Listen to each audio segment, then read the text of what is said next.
Hi, this is Nitya Priya.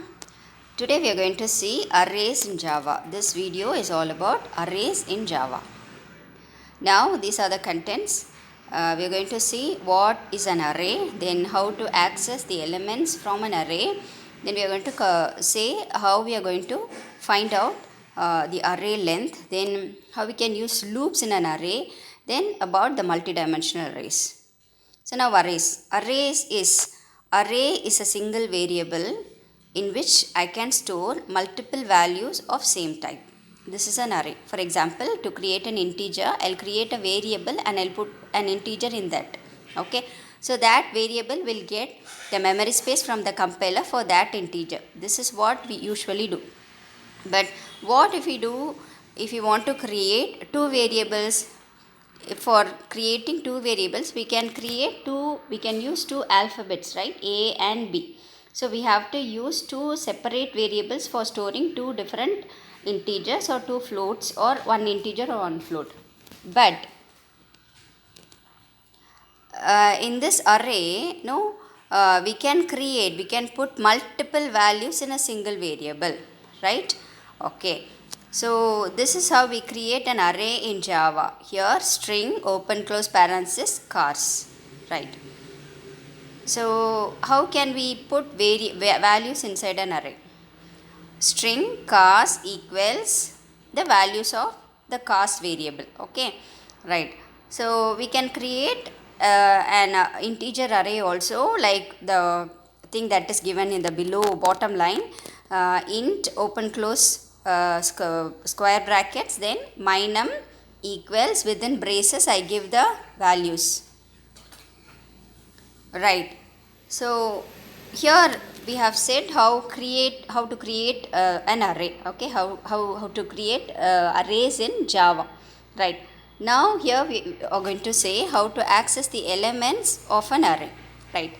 So accessing elements is based on the index of the array elements. The first element of an array will be basically stored in index number 0, and the next value will be stored in index number 1, and so on, right? So if usually to access the elements of an array we'll use a loop, right? But particularly when we have to access a single value from an array, we can use the index of the corresponding value, right? So here what we do is we are printing the value that is in index 0. What is index 0? That is the first element of the array. So automatically the output would be Volvo. That is the first value stored in the array, right? Then array length. Here we say how we compute the length of an array. Usually for computing the length of an array we'll use the function length. So length is a method, that's a string method that we have already studied in string methods of Java. Okay, so length is the method that computes the length of a particular array. Here the array is cars, so I'll put cars dot length. So I'll get 4 because I have 4 elements in cars array. Okay, then looping through an array. Looping through an array is, as I already said, to get the elements each and everything of an array. To get the entire elements from an array we'll use loop, because the loop runs throughout the array from the first index till the last index. It gets every element of the array one by one. So here I use the loop for. So for int I equals 0, I less than cast dot length I plus plus. Here starting from the index 0 till the length of the array, the entire length of the array, the loop executes. So it gets the elements of the array one by one. Gets Volvo, then BMW, then Ford, then Mazda. Okay, right. So here it is multi-dimensional array. Usually if we have only one dimension, that is a single dimensional array. See, these are the single dimensional arrays. Okay, right, because it has only one direction. But here in this multi-dimensional arrays I will have more than one indices. Okay, so here I have two indices. In the first index I have the values 1 2 3 4. In second index I have the values 5 6 7. So I can have different number of values in the indices. Okay, right.